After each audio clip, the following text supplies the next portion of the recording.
السلام عليكم، مرحبا بكم في قناة مطبخ مرضى السكري، القناة لعودتكم أنها تقدم وصفات ونصائح لأصحاب داء السكري. تلبية لطلب المشتركة كان طلبت مني طريقة تحضير طاجين اليقطين أو الكابويا. لهذا اليوم إن شاء الله نحضر معكم الطريقة الصحية والمناسبة لمرضى السكري في تحضير طاجين اليقطين. إذا بدون إطالة نمر إلى مقادير وطريقة تحضير طاجين اليقطين. نمر إلى مكونات الوصفة. المكون الرئيسي في هذه الوصفة وهو اليقطين أو الكابويا أو القرع الأحمر. نحتاج إلى 500 جرام من اليقطين، كما راكم تلاحظوا قطعتها إلى قطع صغيرة. هذا الحجم من الأفضل أن نقطعوها هذا الحجم، يعني يفضل ما يكونش الحجم كبير أو صغير، حجم متوسط. والمكون الثاني اللي يعطي الوصفة ذوق وفائدة وهو الثوم. عندي هنا 4 فصوص من الثوم من الحجم الكبير. الكابويا تحب الثوم بزاف. نحتاج كذلك إلى الحشيش أو القزبر. عندي هنا كمية كبيرة من الحشيش كما راكم تلاحظوا. بالنسبة للتوابل نحتاج إلى نصف ملعقة صغيرة من الزنجبيل، ملعقة صغيرة ونصف فلفل أحمر، نصف ملعقة صغيرة من الفلفل الأسود. نحتاج إلى ملعقة صغيرة كمون، نصف ملعقة صغيرة ملح، و3 ملاعق كبيرة من زيت الزيتون. الآن نمر إلى طريقة تحضير طاجين اليقطين.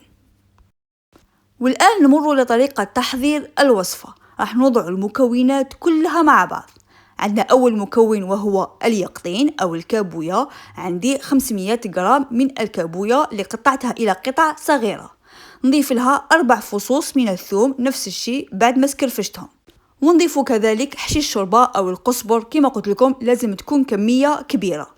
بالنسبة للتوابل عندنا نصف ملعقة صغيرة من الزنجبيل، نصف ملعقة صغيرة من الفلفل الأسود، ملعقة صغيرة كمون، وملعقة ونصف حتى 2 ملاعق صغيرة من الفلفل الأحمر أو فلفل عكري، ونصف ملعقة صغيرة من الملح حسب الرغبة. وكالعادة نضيف زيت الزيتون. عندي 3 ملاعق كبيرة من زيت الزيتون. نضيف كذلك الماء. عندي هنا 4 ملاعق كبيرة من الماء، يعني باش ما يتحرقش زيت الزيتون. كما نعرفوا أن الكابويا ما تحتاج بزاف الماء، يعني حتطلق الماء تاعها وحطيب فيها. إذا بعد ما وضعنا جميع المكونات مع بعض، الكابويا، الثوم وحشيش الشوربة والتوابل، راح نخلطوهم كما راكم تلاحظوا الخطوات. لكن يفضل أن نقوم بهذه المرحلة من قبل، يعني قبل ساعة أو ساعتين. نخلطوا كلش مع بعض، نتركوها مدة ساعة أو ساعتين، من بعد نطيبوها. الآن بعد ما خلطنا كامل المكونات كما قلت لكم نخلوها مدة ساعة أو ساعتين، من بعد نوريكم طريقة طبخ هذا الطاجين. والآن بعد ما تركتها ما بين ساعة إلى ساعتين راح نغطيها ونحطها فوق النار على نار ضعيفة جدا، ونخليها تطيب حتى تطيب الكابويا. إذا كما قلت لكم نغطيها نحطها فوق النار على نار ضعيفة جدا. راح تاخذ لي وقت حتى ساعة، راح تاخذ وقت طويل، لكنها حتطيب جيدا وتعطي بنة رائعة. وبهذه الطريقة راح نحتفظوا بالقيمة الغذائية تاعها. إذا نخليها تطيب ونتلاقاو بعد حين. كما راكم تلاحظوا هنا كما قلت لكم خذت لي الوقت ساعة. كما راكم تلاحظوا الكابويا ذبالت. كما قلت لكم نقطعوها إلى قطع متوسط الحجم. لو كان قطعناها إلى قطع صغيرة راح تذوب.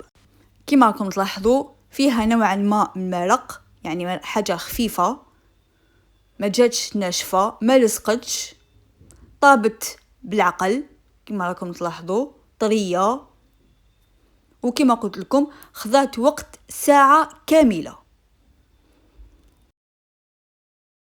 وفي الأخير بعد ما وجدت وصفتنا لنهار اليوم طاجين القرع الأحمر أو طاجين الكابويا، كما راكم تلاحظوا بعد ما بردت جيدا وكم تلاحظوا أنها مجمرة. الله لاحظوا.